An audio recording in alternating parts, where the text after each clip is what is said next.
I've come to a lovely house in the Surrey countryside, and at the end of the garden is this unassuming shed. It doesn't look that big from here, but it's actually got quite a lot crammed into it. And one car in particular is a car that I've driven in the past on one of the most popular Late Break Show episodes, aka the Beast. So this is a car cave episode of the Late Break Show, and you're really going to want to come and see this.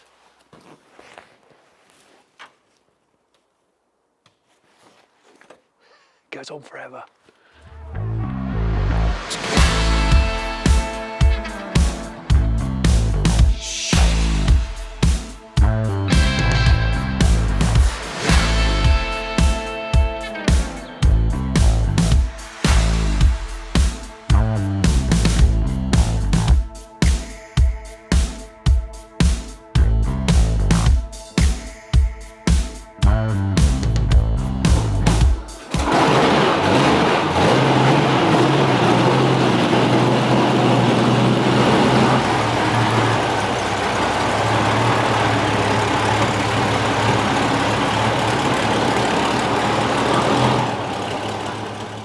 Martin, I reckon we should start this chat with how I met you. You tapped me on the shoulder at Goodwood members meeting. I did indeed. And you said, you did a video on the Beast.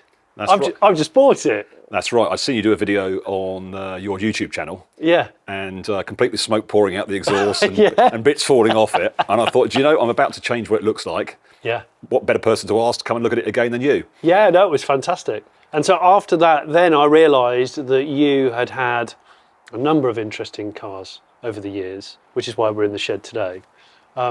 Two cars that aren't here that we have to talk about. Yep. Because you broke the internet with this photo that we'll put on screen now, which was you driving a blower pre-war Bentley with a trailer and a Porsche 962 on the back. Yeah, that's true. Basically, I've got my friends run in France, Angoulême, Circuit de l'Empire in France, and Jean-Marc Lafont had asked me to bring the Bentley down with Derek Bell and to bring the 962 down because they were doing some sort of Porsche exhibition. So I thought, I'm not paying for some transport company thousands of pounds to take both cars down there. I'll put a tow bar on the Bentley. The Bentley I'd owned for 16 years at that stage and thought, it's got a fantastic torque curve. Let's put a tow bar on it. To me, it seemed perfectly normal. Yeah. So I rang my insurance company and said, will I be covered? And they said, absolutely you will. So that's exactly what I did. How did your car interest come about? Brought up in a family of teachers. So money was pretty tight in those days, one of three kids. My father drove a Humber Sceptre when I was a kid. And I actually passed my driving test in that same car. Nice. And I remember as a kid, a Bentley blower going past us on the A3 and my father saying to me, that, my son, fires every other lamppost. And from that day on, I wanted to buy a Bentley. So that's really how the passion started. You know, even to the point where I used to look across the fence at my neighbours who had a petrol lawnmower, and we had a push one, and it used to frustrate the hell out of me. So it's been in my blood from a very early age, and I guess later in life I was lucky enough to have the resources to fuel that passion. I guess we should start with this. The 6R4. It's a real one. It's a real one. Yeah, and how long have you had it? I bought this from Henry Pearman, the Jaguar expert, about, I reckon, 9-10 years ago. Okay. Met Henry Pearman, he said, what car would you want to buy next? And I said, well, I always fancied a 6R4. And he said, funny enough, I've got one. Much to my wife's disgust. Yeah. So I went down and bought it, not realising really what it was, didn't realise it had any history whatsoever. Yeah. Goodwood then said to me, look, would you mind painting it in the gold wonder colours? And coming to the Festival of Speed, which I duly did. And then the history of the car sort of evolved since then. So this has been in competition all its life, like a lot of them? Or we've now discovered that it was driven by Colin McRae. It was rallied throughout its entire life. It was in Duckham's colours. Yeah. It did the Super Prix at Birmingham. I think it did about 35 rallies. It half killed people in accidents. Bloody hell. This car has absolutely amazing history, but not in these colours. It was in the Duckham's colours amongst a few others. I should say, for the record, Martin drives cars hard. That's true. When you buy a competition car, you like to compete. Yeah, if you're going to drive a car, you know, my speciality is not rally driving. It's tarmac driving. Yeah. But you know, on the circuit, if I can, and it's good fun, we'll give it some stick. Yeah. I mean, this will rev to 11,000 RPM. Really? Yeah, it's a quick old car. But behind you, I'm seeing Tiff Needell's name. Yeah, clearly I'm a glutton for punishment. I like the underdog. Yeah. I've always liked the underdog. The Metro was an underdog. It was. And the Rover SD1, that's a Mark 1, was also the underdog. That is actually the first ever works car. So it's a Series 1. It was built for the 1979 Tourist Trophy and was raced by Jeff Allen and Tiff Needell. And the idea of that car was to compete with the Batmobiles. The British all raved over it and called it the Great White Whale from memory. And there's a bit of argy-bargy between Tiff Needell and Jeff Allen, and there still is to this day about who managed to get the engine to fail. Oh, really? But the engine blew up. I think it got as high as, let's say, 6th or 7th. And then, of course, in true Leyland style, the engine blew up and that was the end of it. Right. But it's a great car. It's now back exactly as it was in period. I've raced it quite a lot. Yeah, it's a good car.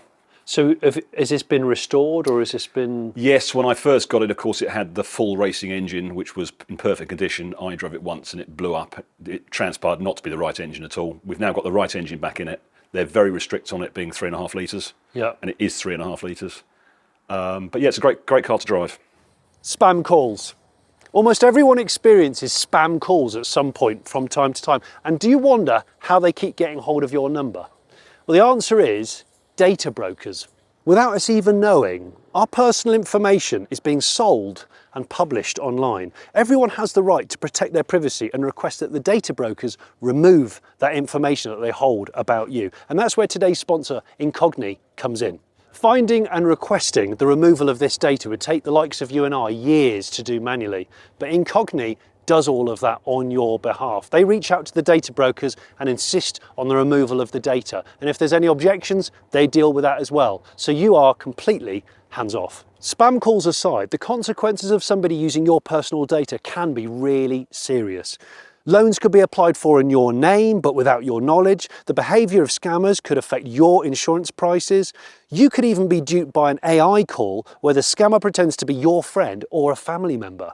All you need to do to get started is create an account with them using the link below, type in late break to get a massive 60% off, and then you can sit back and you can let them do all the work for you and they will update you every step of the way. I like these. I like a 997. They're growing on me, to be fair. Yeah, so you didn't know about Porsches? No, not at all. No, I mean, Porsches to me was something that were pretty boring, always started, reliable as hell. Yeah. And when you're driving 6R4s and Rovers, you know, this is kind of, this is going to start every time, isn't it? It's too predictable. Exactly. But I bought this. What was the catalyst for you going, oh, Porsches? Well, the first Porsche I ever bought was the 962, funny enough. Okay. And I bought that at Silverstone years and years ago. I'd had far too many glasses of wine after racing the Bentley all day. And a chap came up to me and said, look, what you need to drive, Martin, is a 962. And I said, well, let's go and have a look at it. And he was a big tall chap as well. I sat in the car, absolutely loved it, and said to him, I'll tell you what, I'll buy it. And then I told all my friends for about a week after that I bought a 912 because I hadn't a clue what a 962 was. I mean, all the numbers are mumbo jumbo to me. I can't believe your first ever Porsche was a 962. Well, there you go. And it starts on the key. It literally had an ignition key. It started on the key. What a piece of kit. I raced that and drove that quite a lot, and it never let me down. Wow. So this GT2 came on the market. It was owned by two previous Le Mans 24 drivers. It's, in my opinion, the 997 is the last of the real Porsche 911s. It's the last of that shape before they just got, in my humble opinion, too fat and lardy. Yeah. And also it's the last of the Metzger engines. So the 997 GT2, if you like, for me was worth buying. Yeah. I raced this one on a circuit, or I drove this one on a circuit within about half an hour of buying it. Bloody hell. And it blew me away. It absolutely blew me away. Yeah. I turned off all the controls. The car was fantastic. Yeah. It's a serious car. Yeah, it's a real keeper, this one. I really like it. It's at home on the roads or it's home on the circuit. Great car. This is like as good as you want to find a time capsule car, I think. I love the weathering. It's just right. It doesn't need restoring. How the hell do you find a Range Rover like this? Real split score on it. We'll take the one thing at a time, but the real split score on this is do we refurbish it? No. Do we respray it? Or do we keep it as it is? I will erase you off my phone if you were to repaint this. In which case, I'm definitely repainting it. It is a very, very early Range Rover. It's probably within the first 6 months to 9 months of production. It's got the original rubber mats inside because, of course, originally these were designed to replace the Defender, or what is now the Defender. Yeah. The old Land Rovers. Series 3, yeah. Yeah, and they suddenly realised wealthy people were buying them, and they very quickly put carpets in them and gentrified them. Yeah. But this is one of the very first. It's in fantastic condition. It's done about 55,000 miles from new. Is that it? Yeah, it has all the period pieces on it, like the fuel cap's correct and the wing mirror, if you want to get anal. Yeah. The right letters on the front.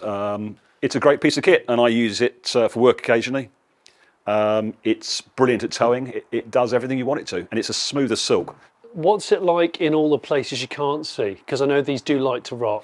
No, this one is incredibly good. If you get on your hands and knees, Johnny, and have a look underneath it, it really is. He's going to do it as well. I need no prompting. Bloody hell. That's good. Exactly. You might just see there's a black object. The elephant in the room. Yeah, I mean, like a trailer with a Spitfire Rolls Merlin on it. Yeah, so as I explained earlier, I do a bit of flying. I enjoy flying. And I was very lucky once upon a time to fly a Spitfire. I can't even start to think about affording a Spitfire. This Merlin engine came on the market, and I thought, why not? You never know, in the future someone might say to me, well, I've got the remnants of a Spitfire plane, but I'm missing the engine. Yeah. So I thought I'd buy it. It runs beautifully. It's occasionally get it outside and run it up. Dries your hair very quickly. Great piece of kit. Bloody hell. Good leaf blower. You'd get rid of the leaves quite quickly. Yes. You get rid of the bloody trees. Exactly. And the houses. I haven't seen all the cars in detail yet, but it's going to be hard to beat, for me anyway, a Citroen SM. I only know one person that's owned one of these, and they never quite got it done. And so I never got to ride in it. But to look at, even if it was permanently broken down, it looked sensational. Yeah, they do. Yeah. Yeah, chap called David Lillywhite. David Lillywhite from Octane magazines, Yeah. or ex-Octane magazines. Yeah, Well, yeah. this was his car. This was his car? This was his car. So you've now been reunited with the only other person you knew that had it. Wow, I have not... You're right, he hadn't finished it. It was a passion of David's. He did a few magazine articles on it from memory. When I saw it, he'd had enough, quite frankly. He said, Martin, I've had enough of it. Yeah. For me, it was a new project, so I was fresh into it, Yeah. and I took it to one of the Citroen experts up at north of London, and we put it together, and there it is. It's a fantastic car. Trust you notice in the corner of my garage on the spit roast is a Fiat Panda. Yeah, I know. So what's the score? You're obviously fully restoring it, so that's commitment. As a hobby, I enjoy skiing. And this normally lives down in the French Alps. It's on Italian plates, it's left-hand drive. Yeah. It's a Fiat SISLEY, which was a fairly limited edition, so anybody that knows these things will recognise the colour as being Yes. SISLEY colour. It is a great colour. It's a 4x4. We brought it back to the UK because I wanted it dipped. I wanted to make sure it was in as good a condition as I could get it into. Yeah. It is in remarkable condition, the shell. So yeah, we're about to refit it, and it's going back into the French Alps. Oh, so you're going to take it back straight back It out is. My there? wife, I'm going to drive it back through Europe, back into France. That's mega. We've talked about the SM. Yep. But we need to talk about what's either side of the SM. Two fascinating cars in their own right. Let's talk about the red one first. Okay. This is a 1965 car, so first real year of production. It's called a 3-dial car, so it's only got 3 dials on the dashboard. Yep. And there are all sorts of little finite details you wanted to get really anal about it, about the amount of screws holding on the vents, etc., etc. But it's a very genuine stock 912 from 1965. On the original order, it had wing mirror extra, chromed wheels extra. It's got all the bits it had from new. Yeah. And being the 912, it's a 4-cylinder engine. Yeah. But it actually runs really well. A nicely tuned 912 is arguably a much better handling car than the 911 because the engine is much smaller and produces, in original guys like this, actually almost as much power as the original 911. Yeah, well, you forget how small the original 911 was. Exactly. It was power-wise. So the power differential's not that huge. Really nice car. And you're now looking at the very first 911 shape. And as we talked about the 997 GT2 as being probably the last of the 911 shape. And if you look at the two next to each other, they're not that dissimilar. No. And I think after the 997, Porsche's just got too big and kind of lost that purity. Yeah. You have two guys who do all your cars, who look after them for you, is that right? Yeah, I've got a couple of guys. I mean, one looks after the engines, one looks after the bodywork.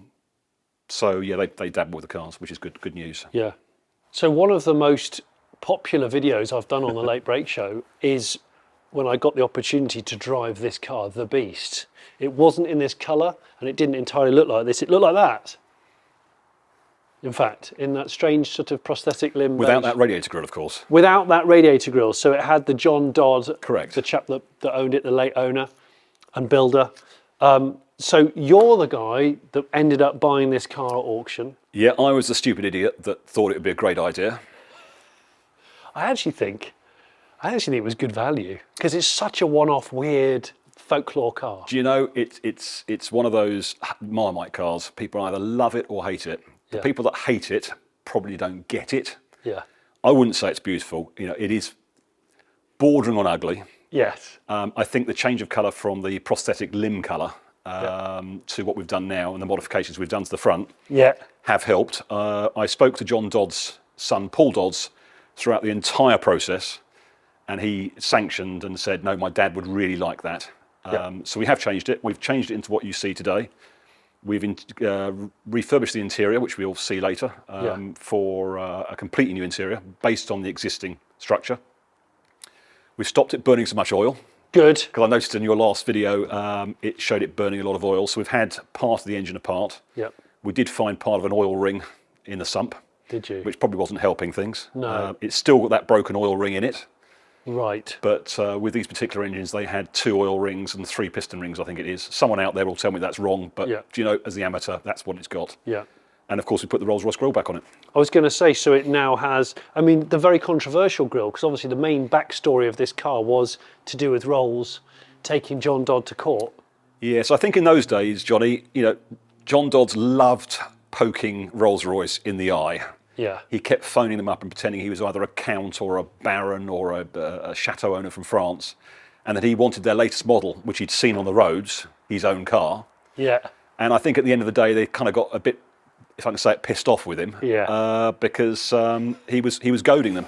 Of course, you know, this is not their up-to-date radiator grille, which it was in period. Yeah.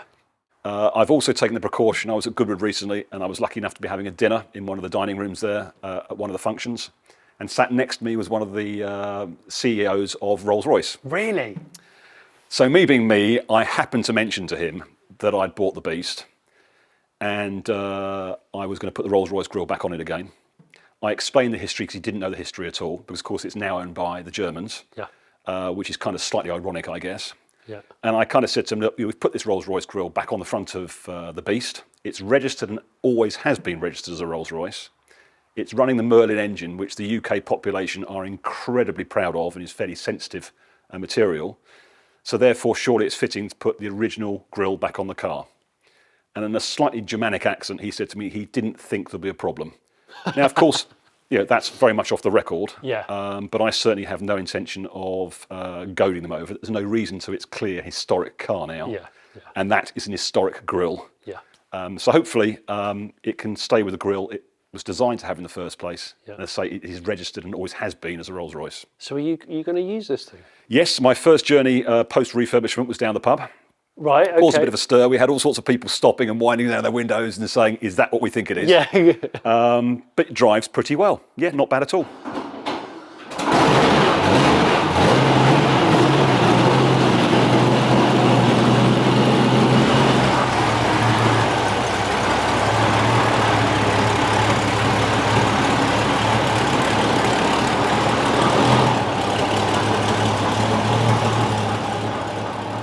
I'm so glad that it's gone to someone that fully understands it. I wouldn't say fully understands it, but one of the things I have discovered, again, a lot of the internet, you know, who always know better than anybody else, said it has got a Meteor engine in it. Yeah. I can categorically state it has a Merlin engine in it. Yeah.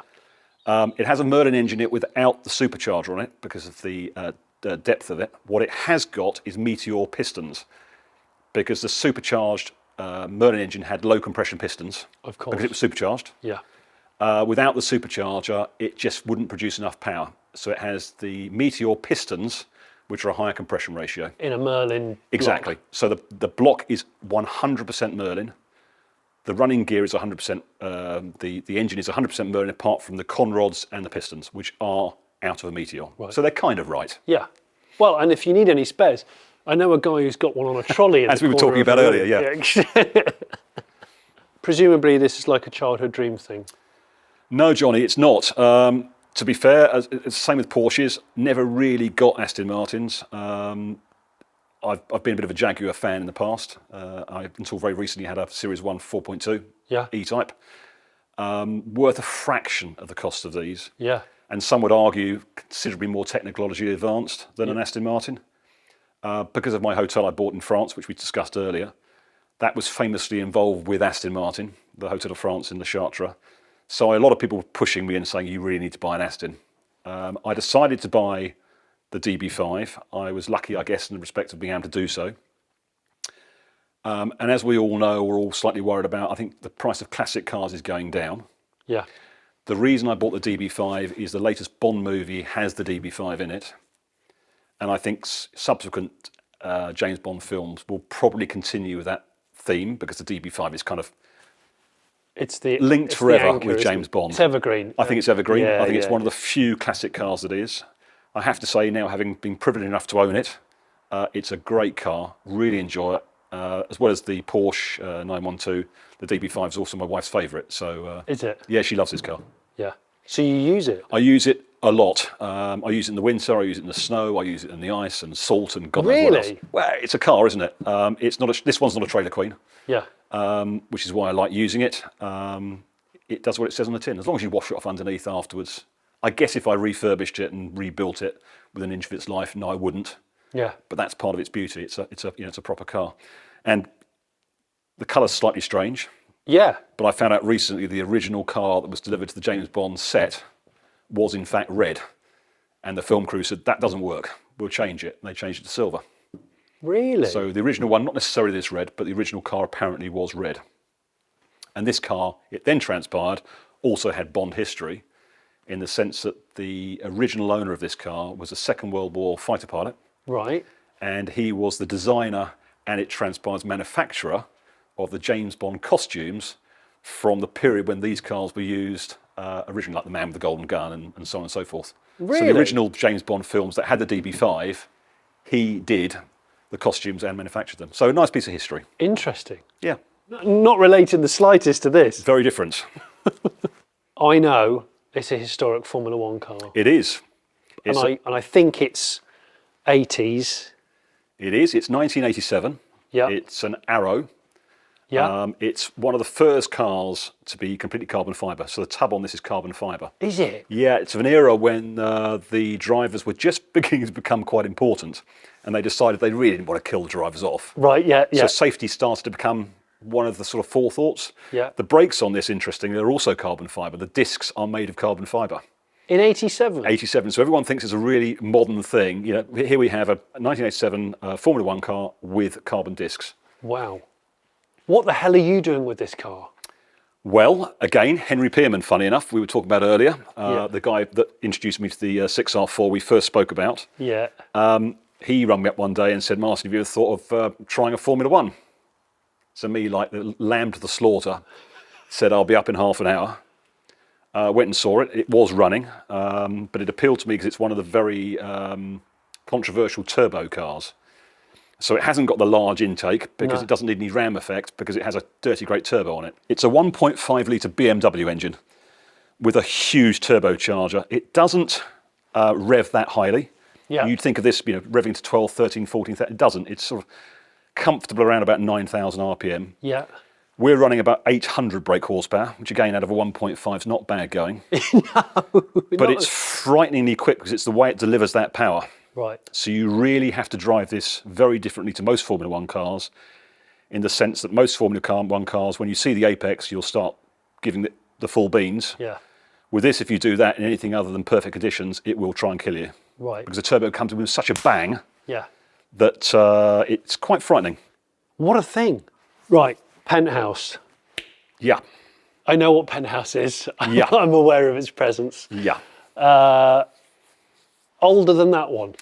Yeah, this one's 1977. Okay. So 10 years between them. Yeah. When you drive this one, you really do feel like you're driving a Meccano kit.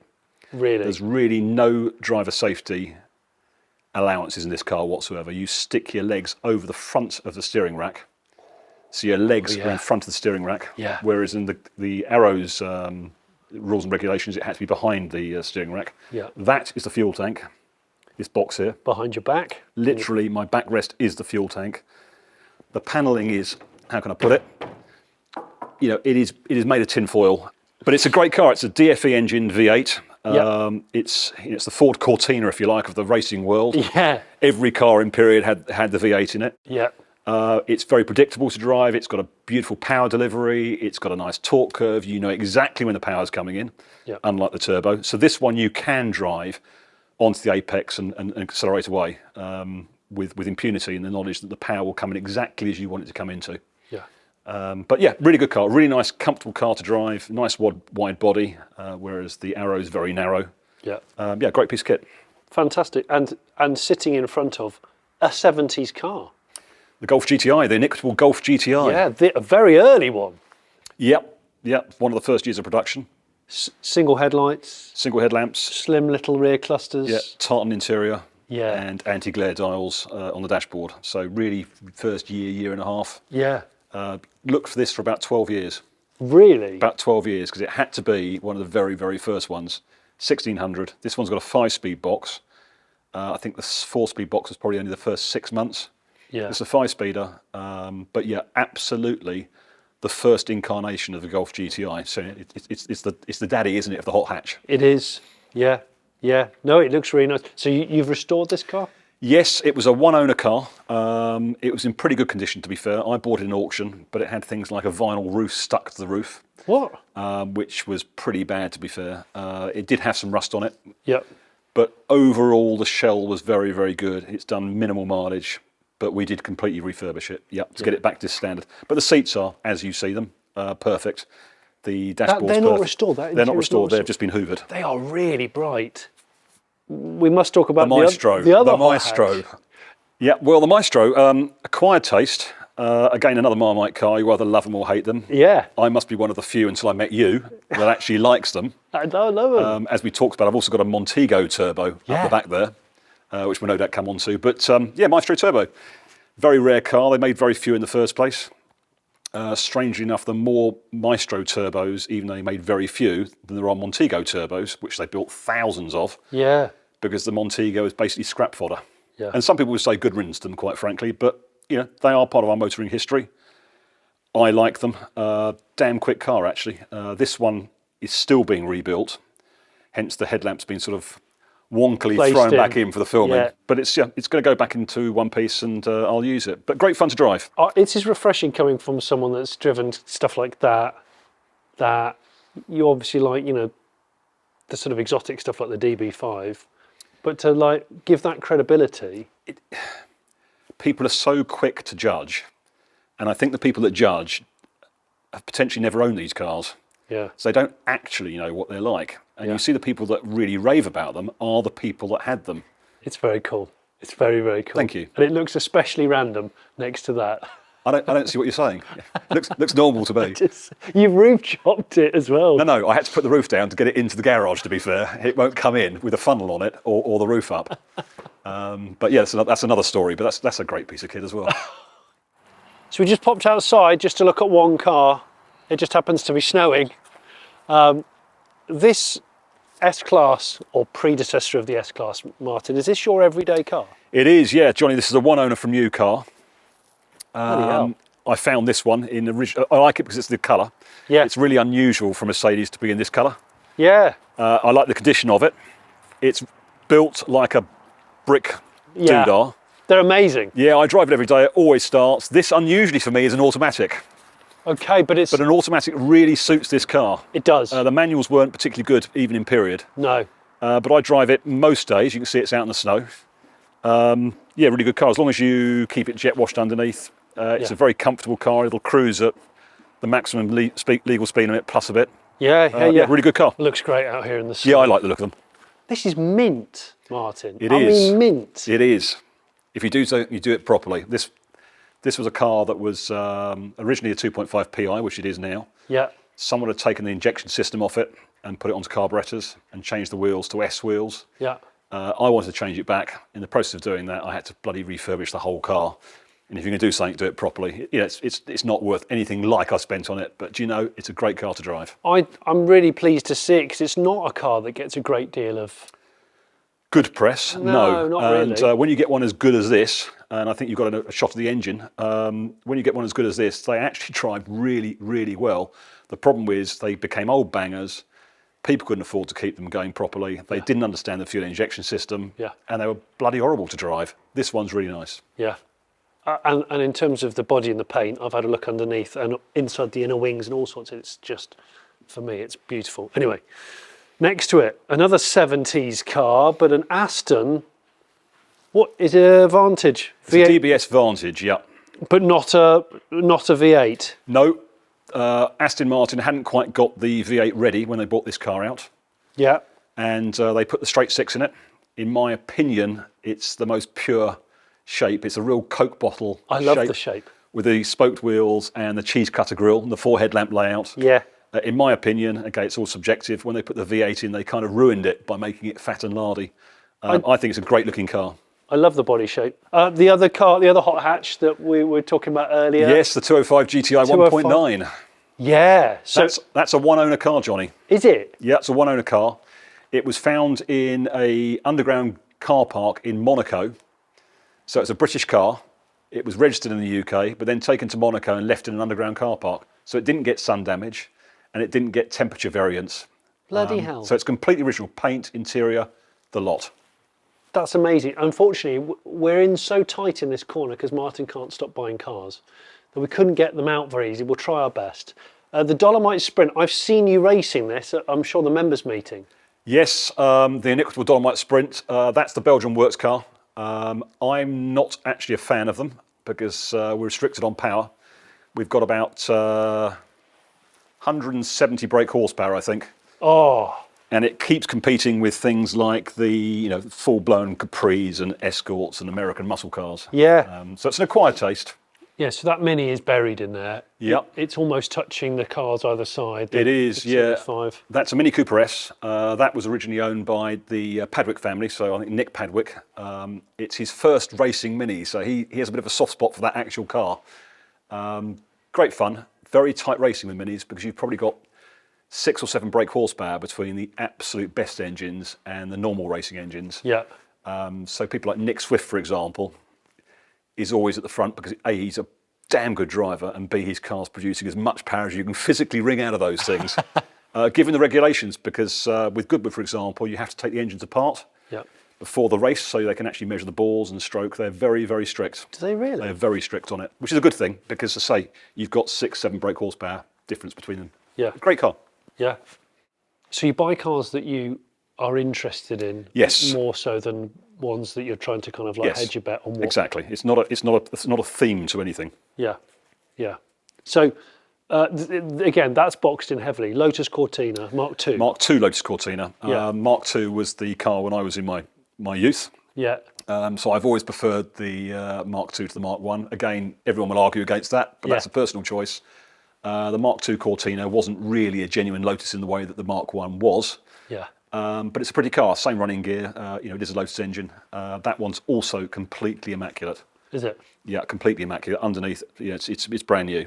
I've only driven that about twice, I think. So really, it's one of those cars I wouldn't take on salty roads, funny enough, because it's a Ford. Yeah. And it's an early Ford. Either the paint will fall off it or the door will fall off it. Yeah, yeah. I did a car cave with a guy who only had Lotus Cortinas once. Okay. That was his bag. Yeah, they're okay. They're okay. Yeah. This is a different ball game. Yeah. So this is a Ford RS 1600. Ford, back in the early days, had to homologate a certain amount of cars. Yeah. They decided through their Rally Sport division, RS, to produce the Escort RS, which runs a BDA-engined twin-cam engine, not to be confused with Lotus. And they sold so fast and so successfully, Ford suddenly realised that the badging RS was a bit of a sales coup. Yeah. So hence the reason for the RS 2000, which ran a Pinto engine, so not an homologation car, and not really a racing car. Whereas this revs to 7,500 RPM. Looks like a shopping car. Yeah. It sounds incredible when it's at full chat. Really, really nice little car, this. Had it a long time? Yeah, I've had it about 8 years, I guess. But sometimes you get people over and we take this one out on the roads, and this is always their favourite. Is it? Because it looks boring. It looks like a little Ford Escort, but my God, does it go. Yeah. And it's the noise it makes. Yeah. So yeah, really nice car, that one. There's something very special about them. Now, this is one of my favourite cars you've got here. Honda. Yeah, I love these. N600. Yep, you and me both. I remember this was one of these when I was a kid. Yeah. It amused the hell out of me because it did everything so well. Yeah. So we in England were saying with the things like the Mini and the Leyland stuff generally that we were the best in the world. And we didn't see the Japanese coming, quite frankly. No. So this car is about a 1971. It's one of the first models imported into the UK and into America.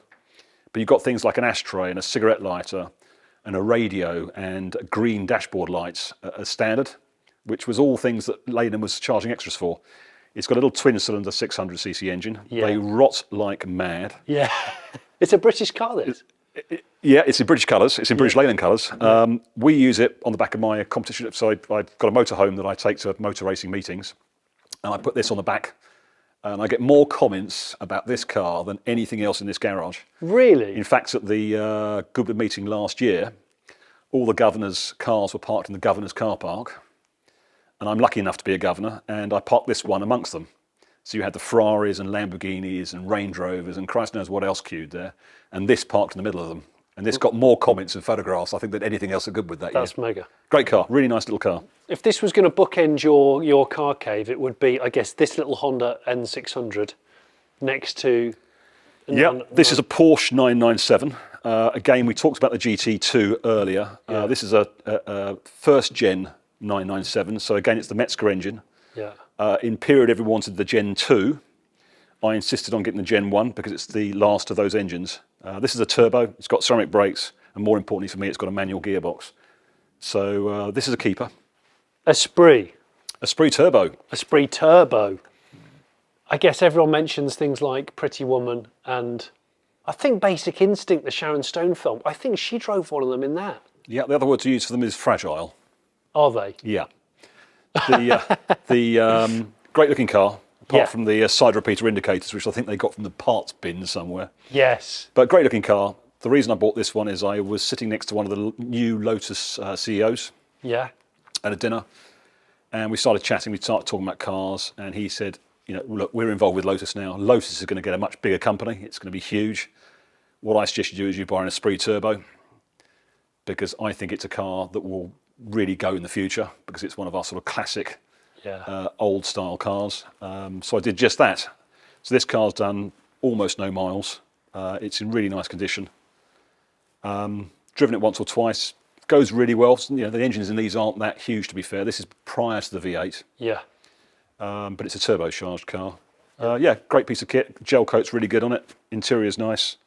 I really need to get it out and use it a bit more. So you bought it because the new CEO of Lotus said you should buy one of these? Yeah, why not? That's amazing. And to be fair, you know, they weren't big money. They're still not big money.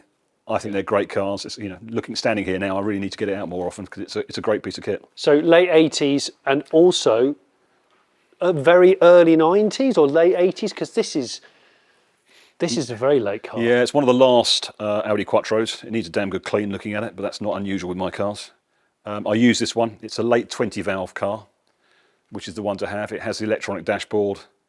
It's in as good a condition as it looks as if it's in. It's not done mega miles, so Audis have normally got mega miles on them. They do, yeah. This one I think it's got 65 or 75,000 miles on the clock, which is not a lot for an Audi. No. Most of them have been through the 100,000 and out the other side. Yeah.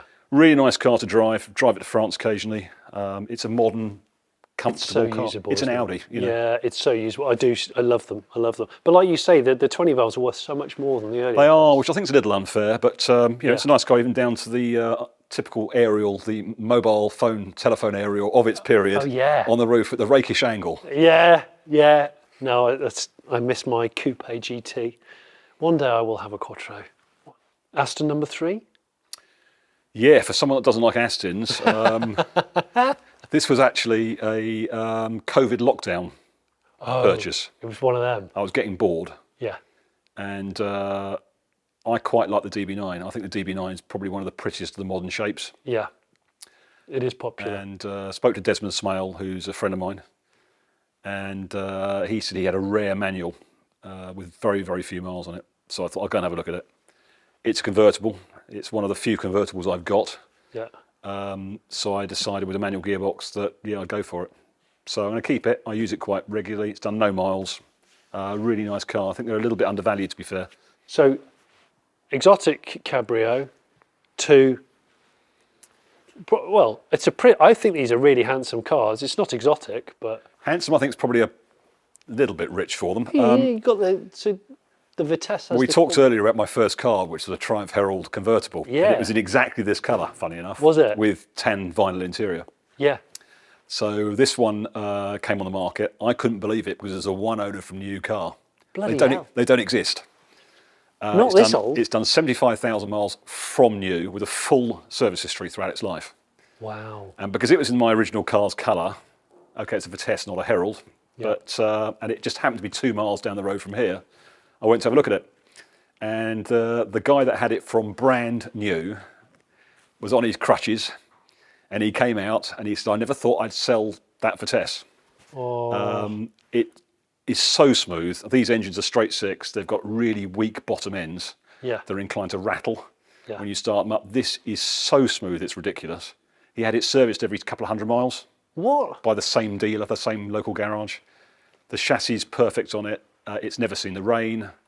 It's got tiny bits of rust on it, but for one of these, it is a true survivor. It is lovely. And the fact that it only had one owner from new just had to happen, including the sort of period wing mirrors, which are absolutely beautiful. I was looking at Yeah, those. exactly. They're absolutely beautiful. They're brilliant. Not quite a convertible, but sort of a convertible. The 2CV, one of your first classics? Yep, that's a 1950 or 51 2CV. It's one of the very first built. It's so tight in here, Martin. Sorry, yeah. All the original cars were sprayed that colour. So for the first 2 years, and there's lots of arguments about this, all the 2CV aficionados, unless they really know what they're talking about, say they didn't make metallic cars. Yes, they did. The first 2 years were all metallic silver. You had no choice. Right. And you can tell it's a early one because of that weld seam there, Yeah. and because of the oval round the chevrons on the front there. Yeah. And of course, not many people know that the chevron design was in fact because Citroen had gear sets that were shaped like that, which were revolutionary in period. And that became part of their insignia, was in fact the shape of the gears, which is that twin inverted V. Such a cool thing. Yeah, I like it. And totally different to the Alfa Sud. And we must give the Alfa Sud the light of day that it deserves because A, I've not seen a black one in ages. Really rare colour. Yeah. Yeah. And when you said to me, oh yeah, by the way, this has never been welded. No, it hasn't. And it's a UK car. So you're now going to get all the internet people saying, it's an Alfa, of course it's been welded. This car has no welding done in it at all. It's done very low mileage. It's an original Series 1 1.5 Ti, so it's got the little rear lights. Yeah. Original cloth interior, which anyone that knows Alfas, they are made of tissue paper. There are no splits in it. A real find, this car. Where the bloody hell did you find it? It found me. Somebody rung me up and said, we understand you like original cars. How do you fancy an Alfa Sud? And I said, well, I've been looking for one for years and years, but most of them are grot boxes. Yeah. Went and looked at this one, and I was just dumbfounded by the condition of it. I bet. Because underneath, originally they were built in southern Italy, as we know, Alfa Sud, and they filled the chassis sections with filler foam from the factory, which basically meant the first puddle you went through, Just absorbed. you condemned your car to the scrap heap. Yeah. Some people were 3 years old Alfa Suds failing their MOTs through rust. Yeah.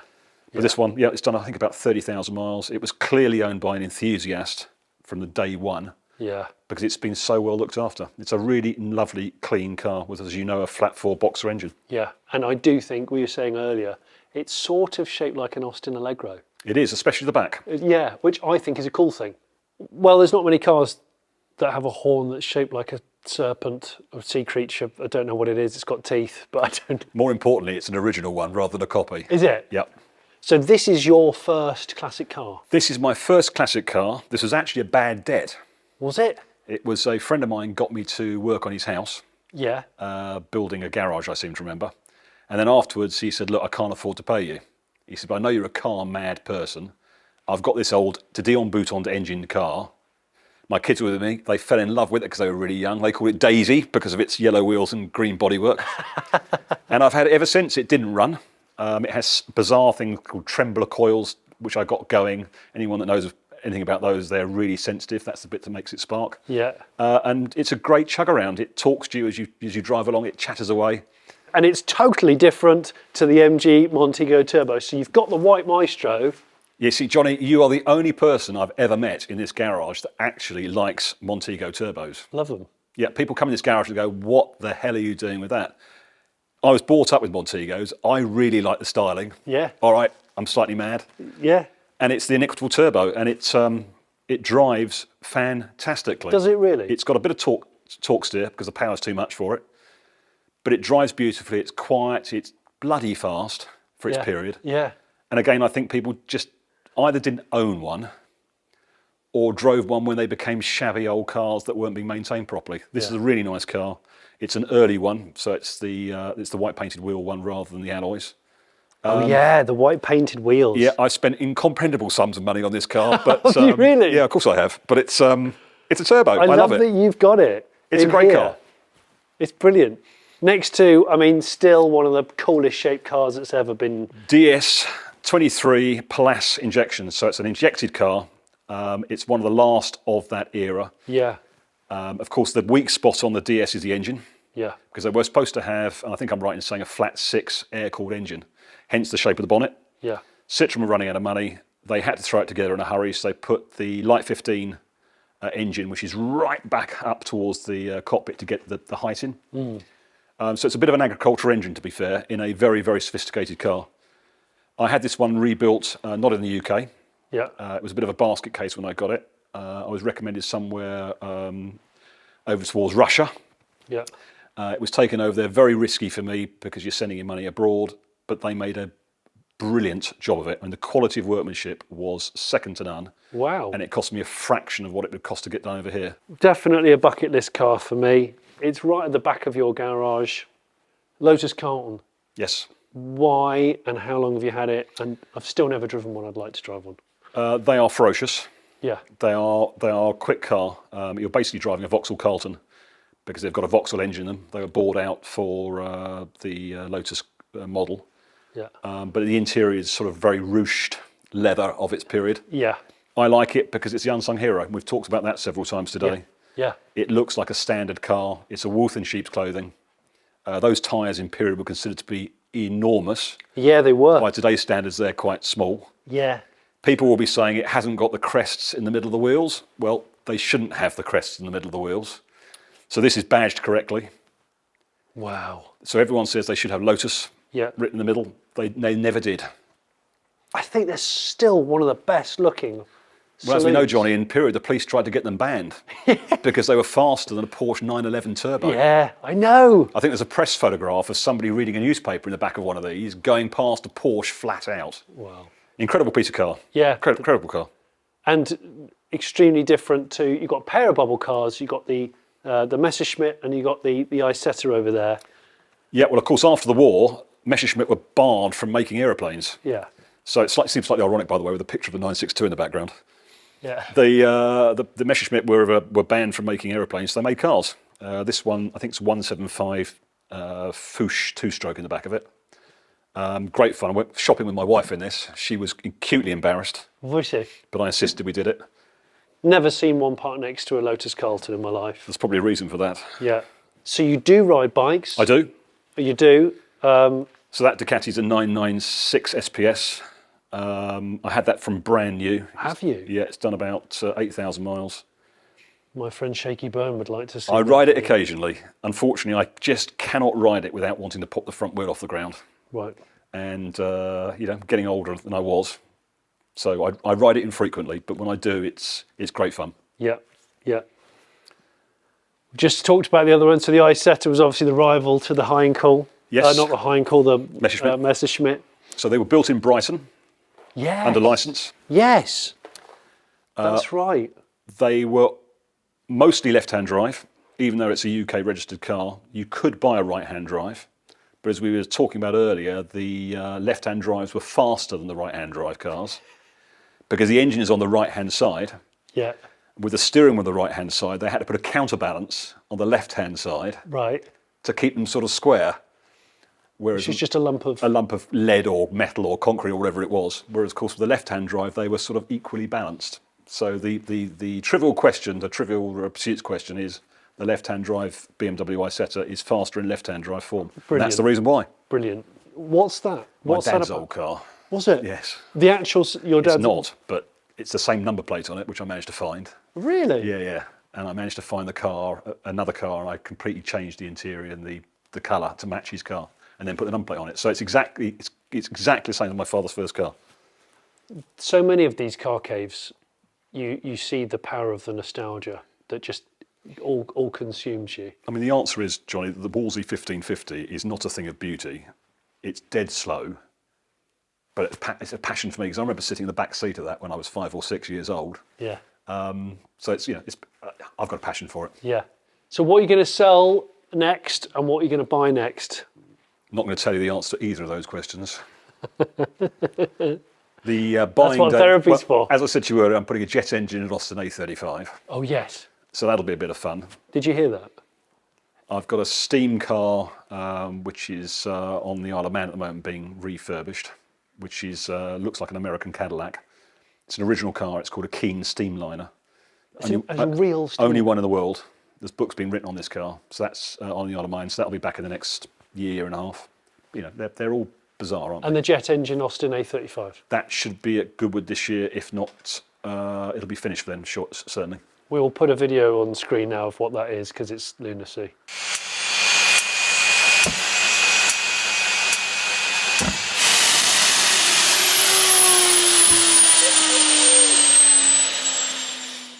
I always feel very privileged to get access to private garages like Martin's here, where we see stuff that other people don't normally get to see. The question is, what cars would you like to take home? Which are your favourites out of this bunch? Because it's a really hard thing to decide, isn't it? In terms of condition, probably the Triumph 2,500 PI. It's so mint, it's amazing. Or the patination on the Range Rover, or just the sheer dreaminess of the Citroen SM, or the Lotus Carton back there, or the Black Alpha. The list goes on. What about you? Let me know in the comments, which are your favourite cars out of this bunch? Maybe I should come back and drive a couple of them. If you've got a garage like this that you think I should come and feature, let me know. Contact us. There's a link in the description. Email us with some details. That would be great. If you haven't already subscribed, why not subscribe? You can join the Patreon and watch these videos early. I'll put a link for that in the description. Oh, and we do sell merch as well. And I do a podcast every Monday with a chap called Rich Porter, aka Sniff Petrol. Thanks for watching.